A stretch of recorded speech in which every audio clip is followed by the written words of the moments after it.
His wife won't let him get an Expos tattoo. You're listening to Game Points with Matthew Ross on TSN 690.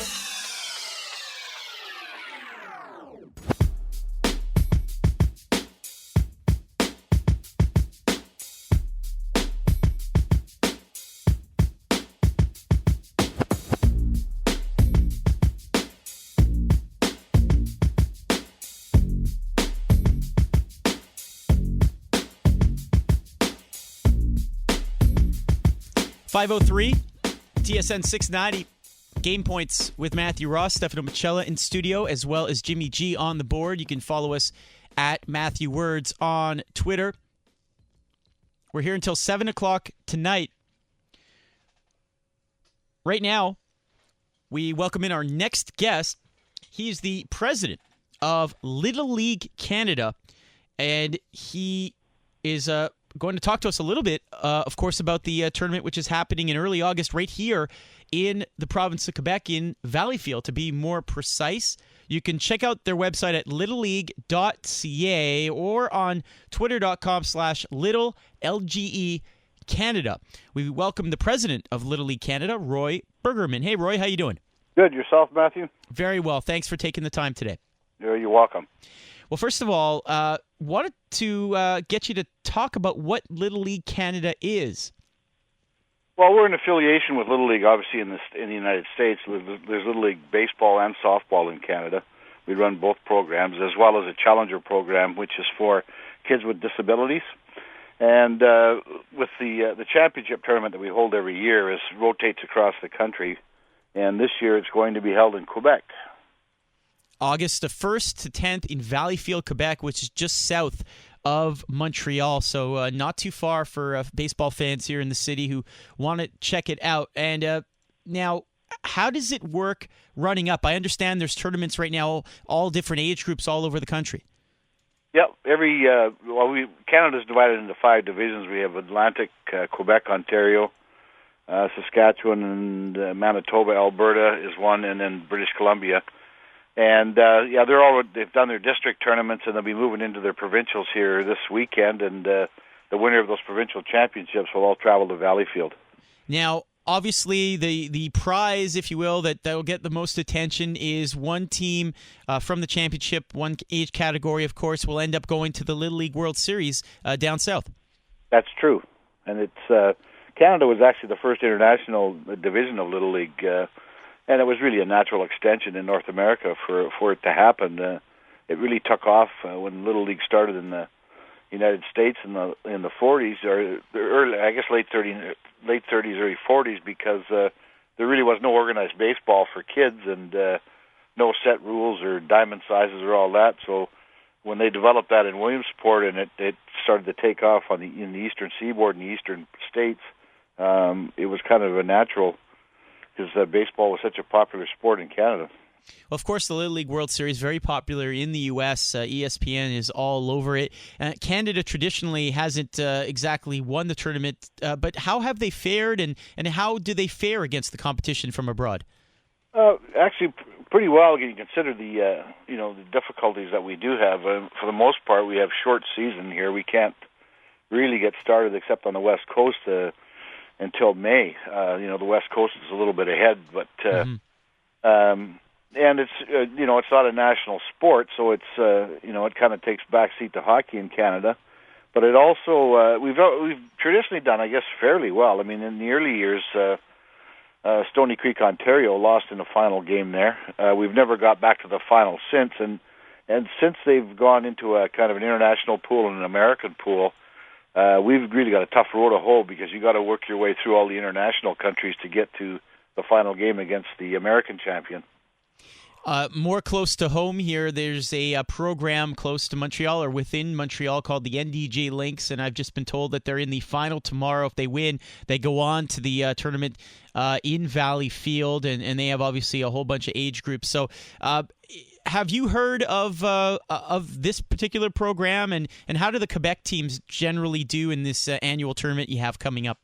Well, traditionally, Valleyfield has got a long history of success and actually of hosting the tournament.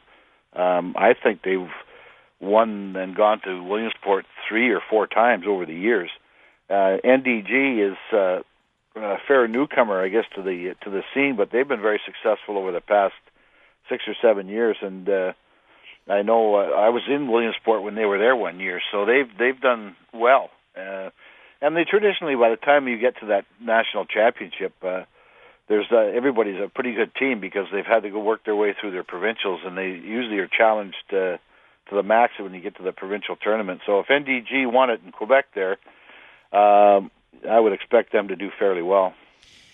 Of course, the tournament will be bilingual. I was checking out a video on the Little League website involving Derek Aucoin, former Expo and a friend of mine. So glad to see some local content lending their name to the tournament. If you could tell, Roy, the listeners a little bit about some of the, I guess, rules. How does it differ, or what are the size dimensions of the field, or how many innings do they play, etc.?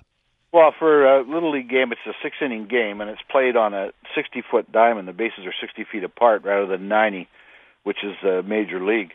And there's Little League actually started, there's a pitch count, and really that started in Little League, officially in amateur sports, just because of the issues with kids throwing too much. And Little League itself has spent a lot of time and money and working with doctors in the United States to deal with some of the issues with pitchers' arms and things like that, and it became quite worrisome because of the the amount of surgeries and stuff that were happening even at younger ages. So there's a pitch count, and you'll see that announced every inning. In fact, most scoreboards now have pitch counts on them, and most other amateur baseball organizations are following suit. And pitch count isn't anything new. I mean, the major leagues do that in spring training. They don't allow their pitchers to throw more than a given number of pitches. So you'll notice that, and it'll be announced at every half inning kind of thing where the pitcher is in the pitch count. And depending on how many he throws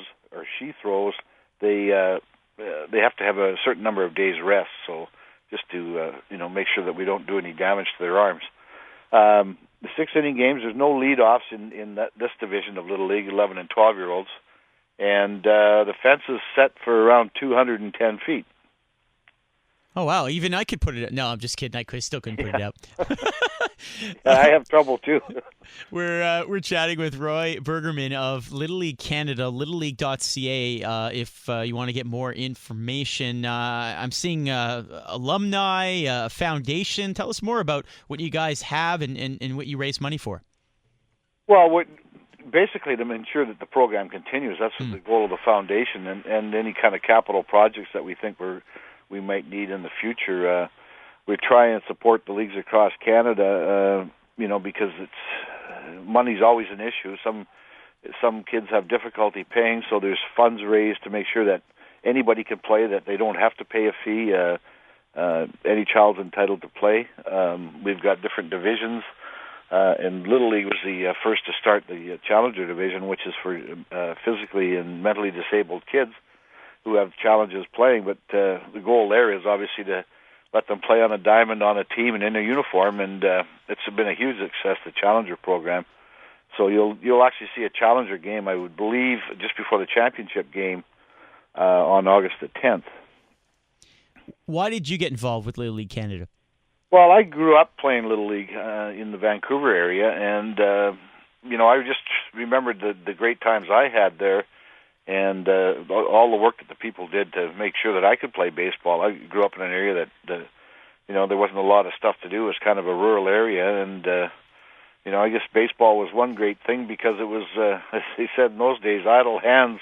If you got nothing to do, then you're going to get into mischief. But baseball, I really enjoyed. I played it as a Little League right on up, and at some point I just felt it was payback time, and my kids were getting old enough to play, so I started with them in 1985 and as a coach, and then I eventually became a league president, and then was elected president of Little League Canada. So how does the tournament work in Valleyfield August 1st to 10th? Do you need tickets? Can you just show up? How does it work? No, it's free admission. They'll probably sell you 50-50 tickets and things like that, or moitié, as they say in Quebec. That's right. And it'll be a round robin. There'll be 3 games a day, starting on the 1st, with a rain day near the end if necessary.